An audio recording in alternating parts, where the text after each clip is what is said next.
Malawi Today.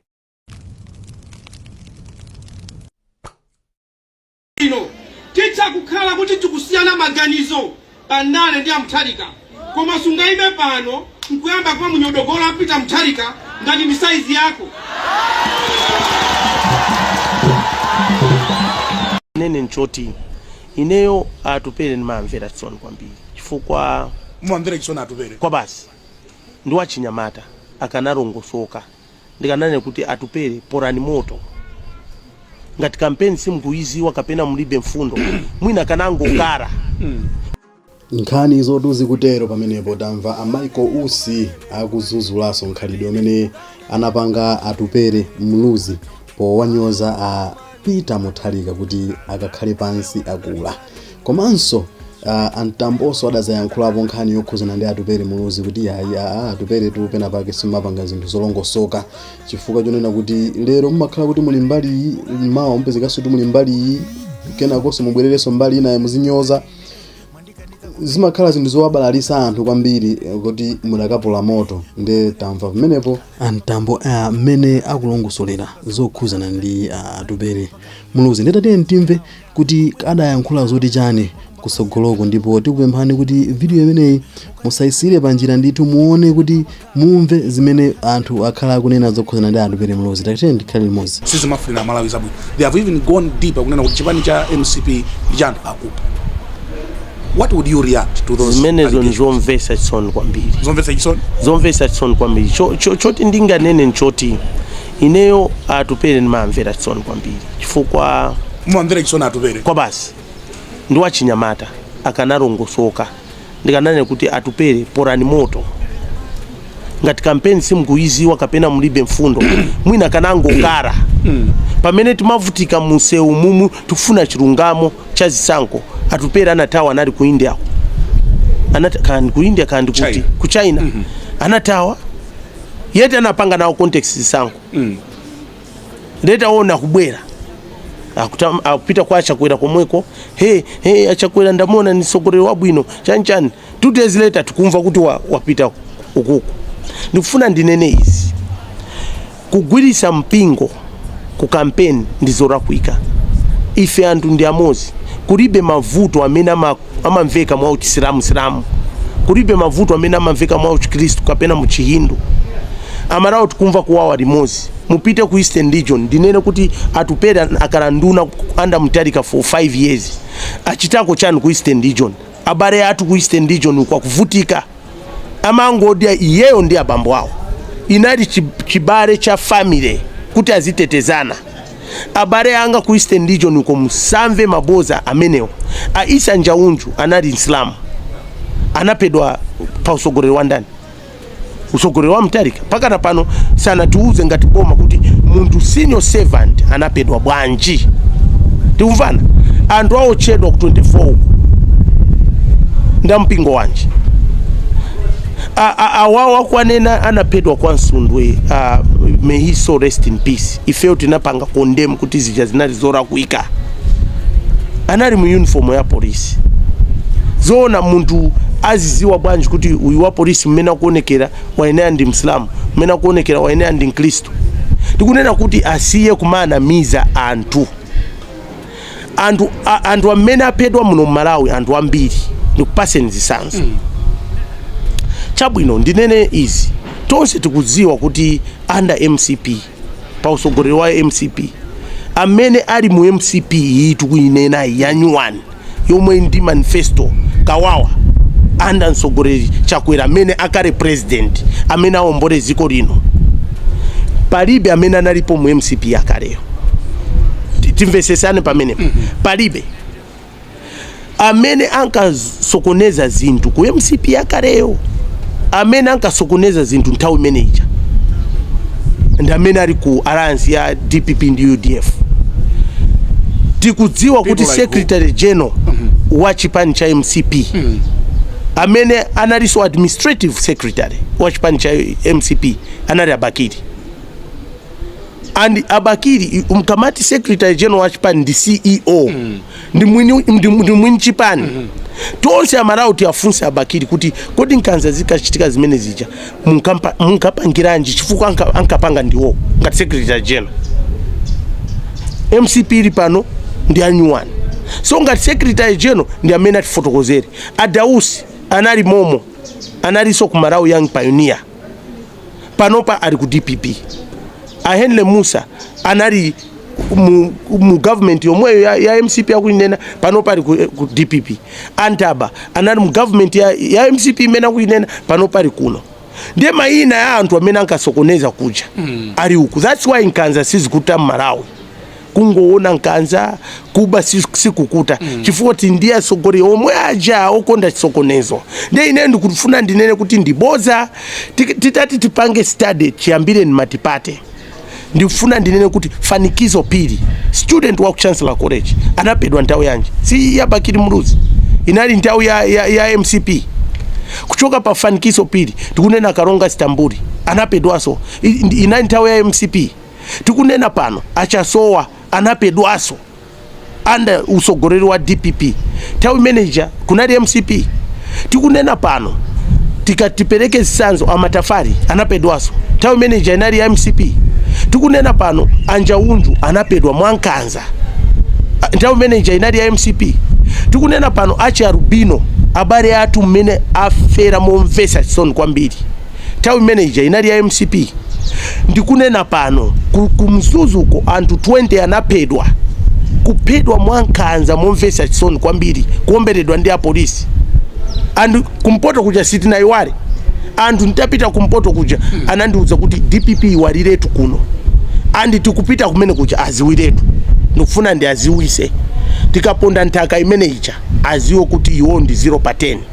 Anyamata anapedwa momvesa chisoni nthawi ya DPP, nthawi manager inali ya MCP. So tikatinene kuti anthu okupa ndani chifukwa ena zingachitika zoipa ali uku asamukira uku zikupitiriza zoipa, which means woipa ndi amenewo. Even Abakiri akupanga di campaign na John Tembo amanena hey anapa akuti Tembo mundiperanji chanchan, it means anali pompo. It means anali pompo.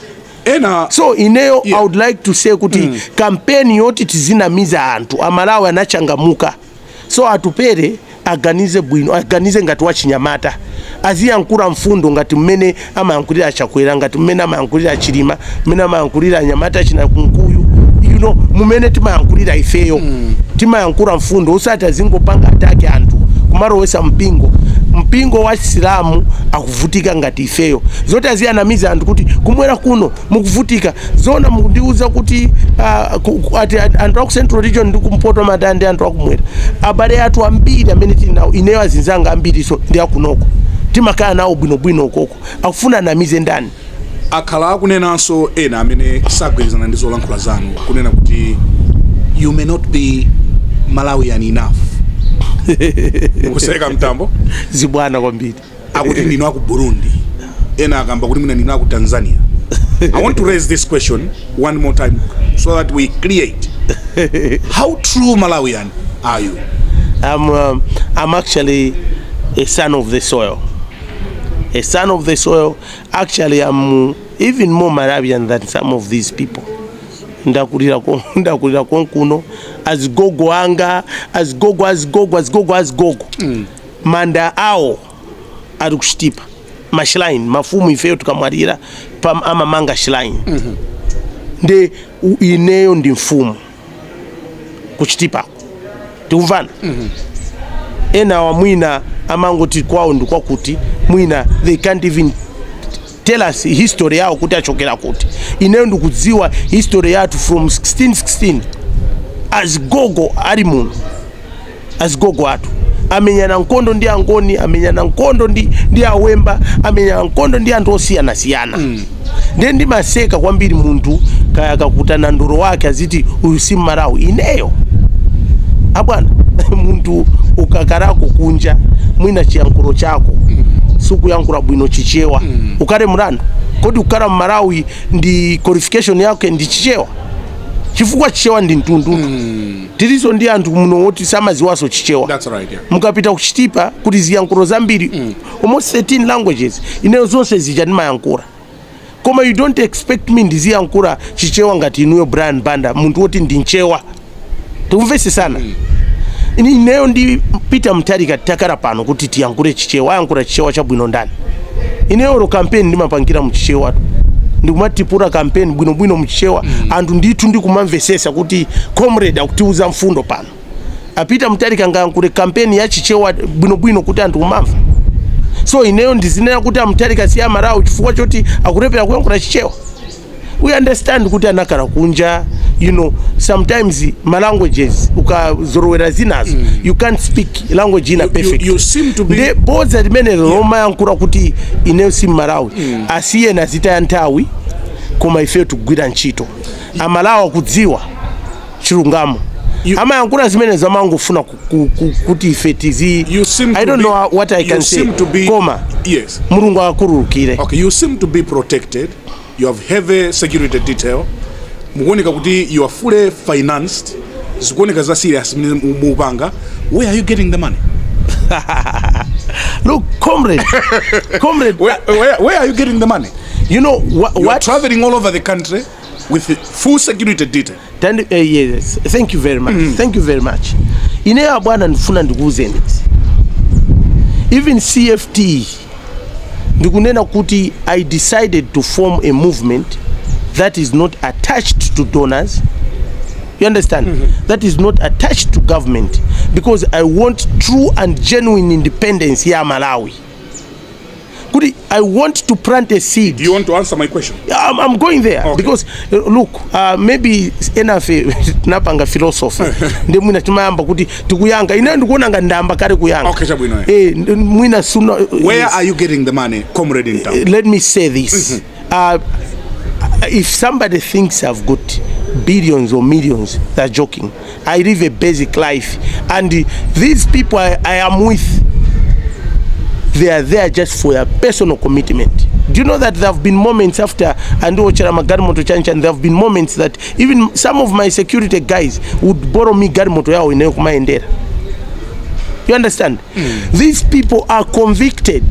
They have got a conviction that Malawi deserves better.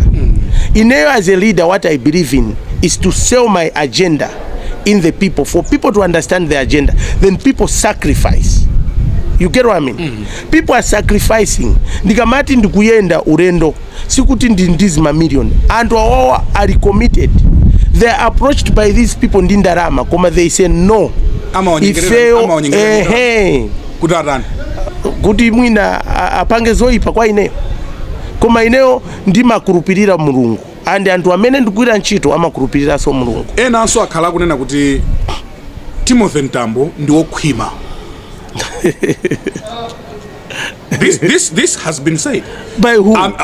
People. Okay. Timothy Ntambo ndi wokhwima.